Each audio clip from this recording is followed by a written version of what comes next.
जड़ है कहाँ पे, जिसमें cycle of crime continuous, but जो क्रिमिनल है वो बदल जाता है। एक उसका बहुत बड़ा कारण है जो देहरा क्षेत्र है, जहाँ पे पुलिस की उपस्थिति शुरू से कमज़ोर रही है। तो इसलिए हमने निर्णय लिया 2 महीने पहले कि हम 42 कैंप खोलेंगे देहरा क्षेत्रों में। जहाँ तक मुझे बताया गया वो सारे कैंप खुल चुके हैं, और अब उन कैंप्स को प्रभावी कर दीजिए। देहरा से ही बहुत से अपराध का जन्म होता है और वहीं वो पनपता है और वहीं से वो आके बाकी जगह वारदात करते हैं।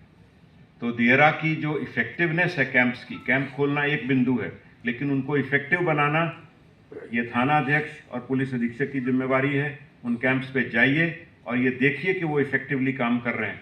उनका एरिया ऑफ रिस्पॉन्सिबिलिटी तय करिए, उनके जो सक्रिय अपराधी हैं उनका सर्वे करके सूची बनाइए और उनके पीछे लगिए। जिस दिन देहरा से अपराध खत्म होगा, पूरे बिहार में उसका असर दिखने लगेगा। दूसरा पहलू है अवैध शस्त्र और गोली। इसका भी जो ये एक कारोबार बन गया है, आप ये हैरान होंगे कि बिहार में करीब 5000 के आसपास हथियार हर साल जब्त हो रहे हैं अवैध, और उनकी गोली कहाँ से आ रही है। तो ये संगठित अपराध है। हम अगले दिनों में कुछ बड़े कदम उठाने जा रहे हैं, और इसको हमने जड़ से नहीं अगर टैकल किया तो ये अपराध का साइकिल, वायलेंस का साइकिल ये कंटिन्यू रहेगा। थोड़ा वक्त ज़रूर लगेगा, लेकिन हम इसकी जड़ पे जाएंगे कि ये जो इलिसिट आर्म्स हैं, गोली है, ये कहाँ से आ रही है और ये हथियार कैसे बन रहे हैं, कौन बना रहे हैं, इसकी जड़ पे जाके इसको हमने ख़त्म करना है। इसी प्रकार जो अवैध इसका बालू का कारोबार है, अवैध शराब का कारोबार है, ये भी हथियार और पैसे के बल पर ये चल रहे हैं। ये सब कार्य में जोखिम भी है। तो मैं अपने साथियों को ये बताना चाहता हूं कि बहुत समय से जहां आप कोई अपराधियों के विरुद्ध कार्रवाई करते हैं, कहीं इनकाउंटर होता है, गोली चलती है, तो आउट ऑफ टर्न प्रमोशन नहीं मिल रहा। ये हम लोग दोबारा रिवाइव करने जा रहे हैं। आप काम करिए, बढ़िया काम करिए, आपको आउट ऑफ टर्न प्रमोशन मिलेंगे।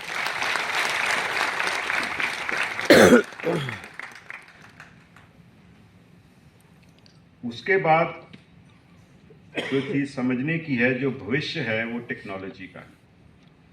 तो टेक्नोलॉजी को अपनाना हमारे लिए अनिवार्य है।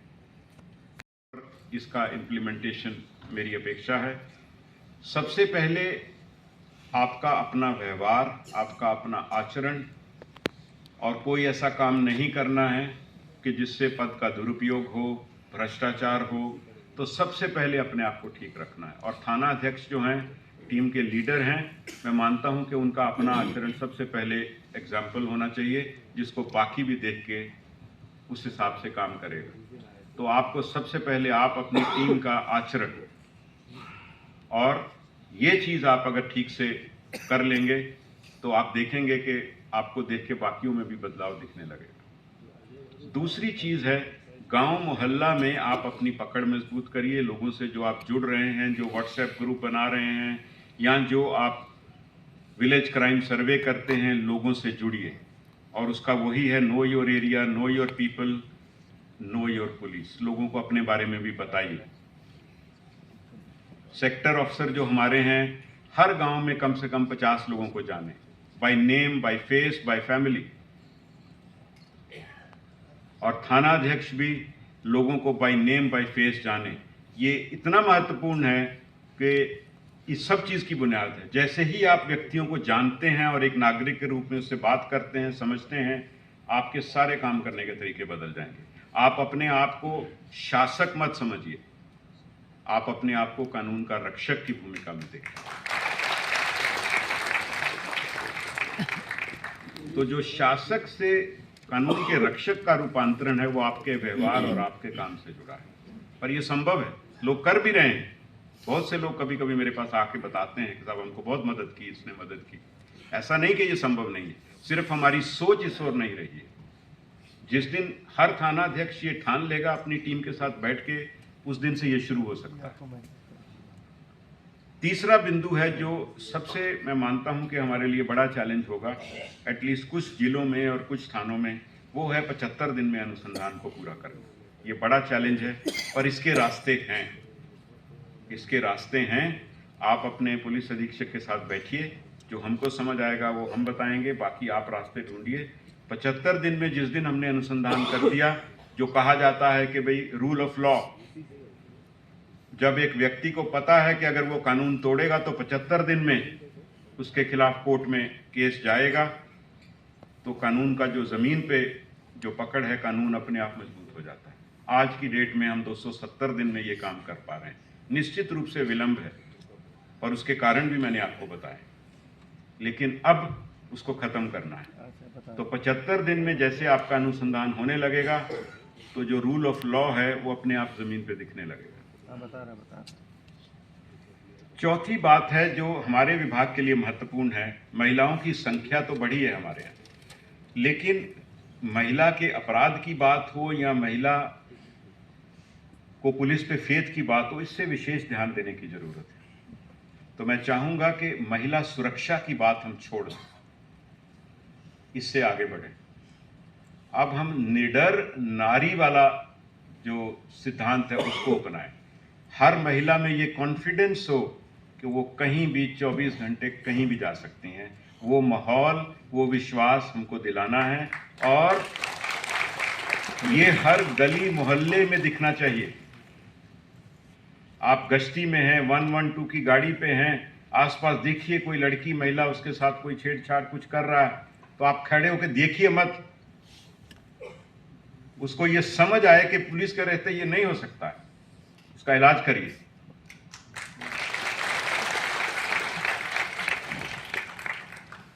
महिलाओं को पुलिस में कंप्लेंट करने से संकोच रहता है। बहुत छोटी छोटी चीजें वो पुलिस को कंप्लेंट नहीं करती हैं, बाद में वो बड़ी घटना के रूप में सामने आती है।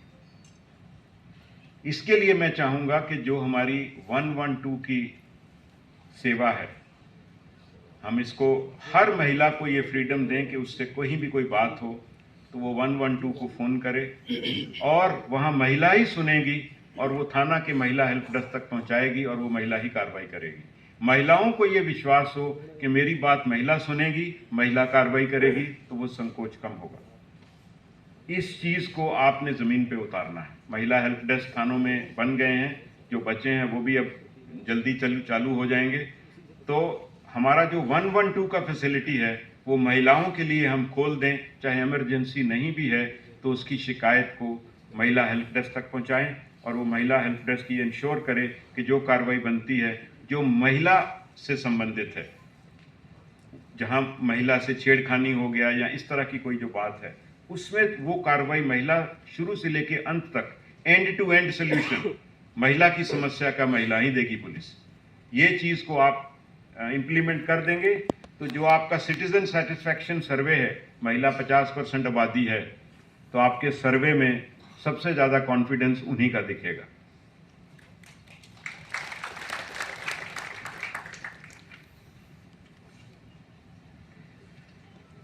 अगला बिंदु है जो अपराध से संबंधित है। बिहार पुलिस ट्रेडिशनली अपराध के प्रति हमेशा सजग रही है, लेकिन ये साइकिल जो है अपराध का, अपराधी बदल जाता है लेकिन अपराध का साइकिल क्यों कंटिन्यू रहता है? इस साइकिल को समाप्त करना है, और उसके कई कारण हैं, लेकिन हमको अपराध की जड़ पे चोट करनी है, जोर से लगी हुई है। मैं आपसे भी अनुरोध करूंगा कि आप रुचि लें। हम जब उनसे पूछते हैं तो वो कहते हैं कि हमने टेंडर कर दिया है, लेकिन आपको चाहे एसएचओ हो चाहे एसपी हो, आप हर बिल्डिंग का लिस्ट रखिए और देखिए कि वो टेंडर होने के बाद सही रिपेयर हो रही है कि नहीं। आपके सर्टिफिकेट के बाद ही उसको पेमेंट होगा। तो आपको रुचि लेना है, पैसे की कोई कमी नहीं है। तो थाना की बिल्डिंग साफ सुथरी रहनी चाहिए और उनकी मेंटेनेंस ठीक होनी चाहिए। ये आपका दायित्व है। जहां तक कल्याण की बात है, इस वर्ष हमने 16 करोड़ रुपया अपने कर्मियों में, चाहे शिक्षा की बात हो चाहे विभिन्न कल्याण या परोपकारी फंड की बात हो, 16 करोड़ रुपया अपने कर्मियों में बांटा है। पिछले किसी भी साल में देखिए तो उससे अधिक से भी 10 गुना ज़्यादा है ये, और हम इसको और बढ़ाने जा रहे हैं। समीक्षा करेंगे अभी कि कितने साधन हमारे पास हैं, इसको और बढ़ाने जा रहे हैं। जैसा आप जानते हैं कि जब कभी हमारे किसी साथी की कर्तव्य के दौरान मृत्यु होगी, हमने उसके लिए 25 लाख रुपए की राशि अपने स्तर से ही उपलब्ध कराने का निर्णय लिया है।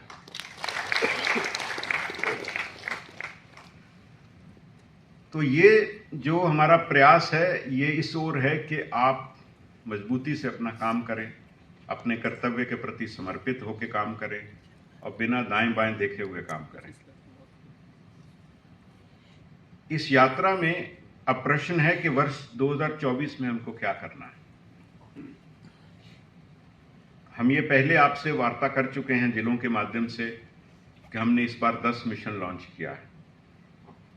मिशन शब्द का इस्तेमाल इसलिए कि फोकस ये है कि इसको पूरी प्राथमिकता देके हम इन कार्यों को निष्पादन करें।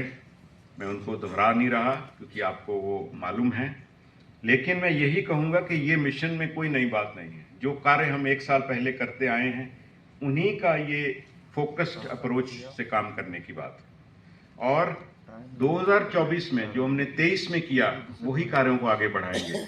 उनकी गति आगे बढ़ेगी, गति में तेजी लानी है और उनके फोकस को बढ़ाना है। ये हमारा मेन इसमें है कि भी ये मिशन मोड में काम हो तो हर आदमी अपना दायित्व समझे और उसमें टाइम बाउंड जो कार्य हैं उसको अचीव करे। लेकिन एक मूल परिवर्तन हम उसमें कर रहे हैं इन चीज़ों को प्राप्ति के लिए। परिवर्तन ये है कि आमतौर पे हम ऊपर से नीचे आदेश देके काम कराने की परंपरा से चलते रहे। इस बार हम नीचे से ऊपर की परंपरा से काम करेंगे और आज इस माध्यम से मैं हर थानाध्यक्ष और उसकी टीम से ये आशा करता हूं कि हमारे जो 1100 प्लस थाने हैं, हर थानाध्यक्ष अपनी टीम के साथ ये 10 मिशन का बीड़ा उठाए और उसको पूरा करके दिखाए। ये निर्देश नहीं मिलेगा आपको खुद करना है। और अगर हम ये आपका इसमें संकल्प होता है तो आप ये मानिए कि अगर 1100 थाना ये निर्णय कर ले कि हमको ये काम करना है तो ये काम बहुत आसान हो जाता है। हम हमेशा ऊपर से नीचे निर्देश देते हैं। मैं आज इस संबोधन के माध्यम से ये आपसे आशा करूंगा कि आप इसको अपना मिशन मानिए। अगर हमने इनको आगे सफलतापूर्वक इम्प्लीमेंट कर दिया तो आप देखेंगे कि जो पुलिस का स्वरूप है वो बदलेगा ही नहीं, हम रूपांतरण की ओर चले जाएंगे। इसमें इतनी क्षमता है, जो हमारा बुनियादी बात है कि लोगों से जुड़ना, लोगों का विश्वास प्राप्त करना, ये सारे काम उसी ओर केंद्रित हैं। और अगर आप आम नागरिक का विश्वास प्राप्त करते हैं अपने काम से तो आपके बहुत से काम सरल हो जाते हैं। खत्म नहीं होते, बहुत से काम सरल हो जाते हैं। तो ये भी मैं इसके साथ जोड़ रहा हूं कि जो आप काम करेंगे उसका मूल्यांकन भी होगा। हम इंडिपेंडेंट जो सिटीजन सेटिस्फैक्शन सर्वे है उसके माध्यम से आपको 1100 थाने और 44 जिलों को मूल्यांकन करेंगे। आंकड़े के आधार पर नहीं, नागरिकों की संतुष्टि के आधार पर आपका मूल्यांकन होगा। और ये सर्वे साइंटिफिकली डिजाइंड होंगे। जितनी बातें हम कर रहे हैं कि आप ये करिए, ये सब उस सर्वे का हिस्सा होगा। और अभी कल आपके लिए हमने एक इसको सरल रूप देने के लिए, हर पुलिसकर्मी को समझाने के लिए, थाना स्तर पे उसकी समझ बढ़ाने के लिए कल हमने आपके लिए एक 5 प्रण का कार्यक्रम रखा है। उसका उद्देश्य और कुछ नहीं है। उसका उद्देश्य ये है कि हर सिपाही को, हर थाना के लेवल पे कर्मी को ये समझ आए कि उसको करना क्या है। और जैसे ही वो समझ लेगा और काम की ओर बढ़ेगा, आप देखेंगे कि जो बदलाव है, जो रूपांतरण है, वो बहुत आसान हो जाएगा। और फिर जिस यात्रा पे हम चले हैं वो यात्रा में और गति आएगी। ये जो हमारा नागरिकों का विश्वास करने की यात्रा है, इसके 6 बिंदु सिर्फ मैं आज आप